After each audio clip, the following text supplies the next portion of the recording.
Dua polisi adu tembak di rumah dinas, satu tewas. Inilah kasus Brigadir J dan Baradae. Sebagian dari kalian mungkin sudah mengetahui kasus Brigadir J dan Baradae yang melakukan saling adu tembak, di mana mereka berdua ini sesama polisi, dan akhirnya satu dari mereka harus kalah dan meninggal dunia karena tertembak. Lantas bagaimana cerita awalnya dan kronologi lengkapnya? Mari kita bahas bersama-sama. Kejadian ini terjadi hari Jumat kemarin, di mana pada mulanya terdapat Brigadir J datang ke salah satu rumah pejabat Polri di kawasan Duren 3 Pancoran, Jakarta Selatan. Nah, ketika datang, di rumah tersebut sedang dijaga oleh Baradae.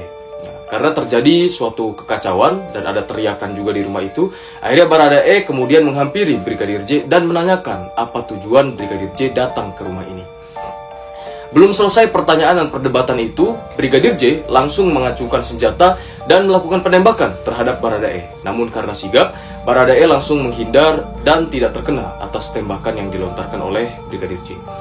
Setelahnya terjadilah baku hantam, di mana di sini Baradae juga melakukan penembakan dan lain sebagainya, hingga kemudian dalam hal ini Brigadir J harus wafat dan jenazahnya langsung dibawa ke rumahnya, kampung halamannya di daerah Jambi. Halo Sobat Fakta, Bang Pin ketemu lagi dengan Bang Pin yang terus mengabarkan fakta viral seputar berita-berita di tanah air yang terus saja ada. Dan kini ada berita soal baku tembak dua polisi di rumah salah seorang pejabat Propam, yaitu Brigadir J dan Baradae. Tentu Anda sudah tahu bagaimana kisahnya, bahwa diduga Brigadir J melakukan tindak pelecehan terhadap salah seorang istri dari petinggi dari Propam. Kemudian datanglah Baradae yang kemudian langsung ditembak oleh Brigadir J. Tetapi hal itu menyisakan tanda tanya besar di benak masyarakat karena ada yang janggal dalam kejadian tersebut. Nah, bagaimanakah kejanggalannya? Apa yang membuat janggal? Yuk kita simak saja kupas tipis-tipis fakta Bang Pin kali ini. Like, subscribe, and komennya ditunggu, dan jangan lupa selalu ada doa dalam setiap lentikan jarimu. Brigadir J yang tewas dalam baku tembak di rumah dinas Kadif Propam ternyata sempat mengucapkan kalimat terakhir pada istri Irjen Verdi Sambo. Teriakan terakhir tersebut disampaikan Brigadir J sembari menodongkan pistol ke kepala istri dari Kadif Propam di dalam kamar. Fakta terbaru kasus tewasnya Brigadir J yang ditembak oleh Baradae pada Jumat 8 Juli lalu kembali terungkap. Dijelaskan oleh Kapolres Metro Jakarta Selatan, Kombes Budi Herdi Susianto, Brigadir J saat kejadian tiba-tiba masuk ke kamar istri dari Kadif Propam yang sedang beristirahat. Istri Irjen Verdi bernama Nyonya Putri Verdi Sambo saat itu diketahui sedang tidur di dalam kamar karena kelelahan sepulang dinas luar kota. Seusai melakukan pelecehan, Brigadir J langsung menodongkan senjata ke kepala istri Kadif Propam. Saat itu istri Irjen Verdi ketakutan dan berteriak minta tolong. Saat itulah dengan ancaman dan todongan pistol, Brigadir J meminta agar Putri Verdi Sambo diam dan tak bersuara. Seketika itu juga istri Irjen Verdi berteriak minta tolong. Brigadir J pun panik seusai mendengar langkah kaki mendekat ke lokasinya. Langkah kaki tersebut adalah langkah kaki Baradae yang merupakan ajudan Irjen Verdi. Saat itu Baradae sempat bertanya apa yang sedang terjadi. Tak mengeluarkan sepatah kata pun, Brigadir J justru melepaskan tembakan ke arah Baradae. Baku tembak akhirnya terjadi dan Baradae melesatkan 5 tembakan ke arah Brigadir J. Sementara Brigadir J melepaskan 7 tembakan ke arah Baradae. Brigadir J akhirnya tewas di lokasi kejadian dengan beberapa luka tembak yang menyerang di tubuhnya.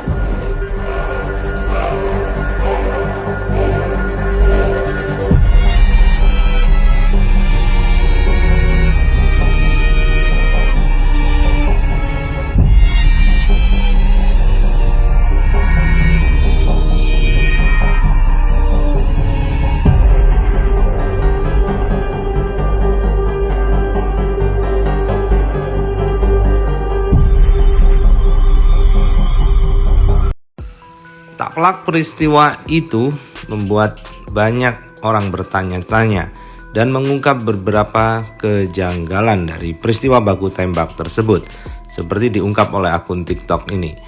Banyaknya kejanggalan dalam tewasnya Brigadir J di rumah Kadif Propam.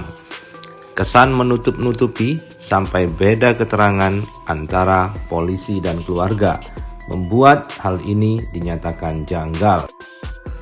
Kemudian diberitakan juga bahwa CCTV di rumah itu rusak. Aneh sih ini, CCTV rusak. 3 buah HP anaknya juga hilang. Hampir mirip kejadian KM50 guys. HP 6 orang Laskar FPI di KM50 juga sampai sekarang nggak tahu di mana. Begitulah kejanggalan yang diungkap oleh netizen. Sementara itu, Kapolri menanggapi kejanggalan tersebut akan membentuk tim lain selain dari Divisi Propam Polri untuk mengusut kasus ini. Kami akan usut tuntas kasus dengan transparan. Begitulah janji Kapolri untuk mengusut kasus ini biar terjadi objektivitas dan tidak ada tanda tanya di masyarakat, serta keadilan dapat benar-benar ditegakkan, baik itu di tubuh Polri sendiri. Terkait proses penyelidikan ini Pak, Bapak diminta untuk menonaktifkan sementara Pak Kadif Propam karena merupakan saksi kunci gitu. Bagaimana tanggapannya? Ya saya kira tim sudah bekerja, tim gabungan sudah dibentuk. Nah tentunya nanti rekomendasi dari tim gabungan ini akan menjadi salah satu yang kita jadikan untuk bahan saya untuk mengambil kebijakan-kebijakan lebih lanjut. Tapi tentunya kita juga tidak boleh terburu-buru dan yakinlah bahwa tim gabungan ini adalah tim profesional. Tewas ditembak rekannya Baradae pada Jumat 8 Juli 2022 sekitar pukul 17 waktu Indonesia Barat. Akan tetapi Mabes Polri baru angkat suara soal insiden polisi tembak polisi tersebut pada Senin 11 Juli. Karo Penmas Divisi Humas Polri Brigjen Ahmad Ramadan berdalih pihaknya melakukan pemeriksaan. Ini bagaimana Pak dari Presiden mungkin kepada Kapolri seperti apa? Iya, proses hukum harus dilakukan. Ya. Apa yang kami lakukan, kami di sana menemukan beberapa barang bukti, baik itu senjata maupun selongsong serta proyektil peluru. Brigadir J tewas di rumah dinasnya di Duren 3, Jakarta pada Jumat 8 Juli lalu. Saat tiba di rumah duka, keluarga mengaku awalnya tak diizinkan untuk melihat kondisi jenazah. Namun ibu korban tetap bersikukuh ingin melihat kondisi sang anak sebelum dimakamkan. Saat dilihat, Brigadir J didapati mengalami luka tembak di bagian dada, kemudian bagian tangan dan juga leher. Ada juga keluarga juga menuturkan bahwa ia sudah meminta rekaman CCTV yang ada di lokasi kejadian untuk membuktikan keterangan kepolisian. Hanya saja dari keterangan yang ia dapatkan, CCTV tersebut rusak dan baru diservis karena tersambar petir. Kejanggalan lain, beberapa jam sebelum kejadian, Samuel mengaku bisa berkomunikasi intens dengan sang putra. Namun saat kejadian, keluarga mengaku tak bisa menghubungi Brigadir J dan kontak seluruh keluarga justru diblokir. Tidak berselang lama, mereka mendapatkan kabar Brigadir J telah meninggal dunia. Almarhum langsung menembak. Yang menembak langsung pertama sekali nembak siapa? Almarhum. Ada yang kena? Tidak. Aneh. Gue bilang ini, saya juga tidak ngerti apa-apa. Aneh. Seharusnya siapa yang mendahului dia yang makan korban?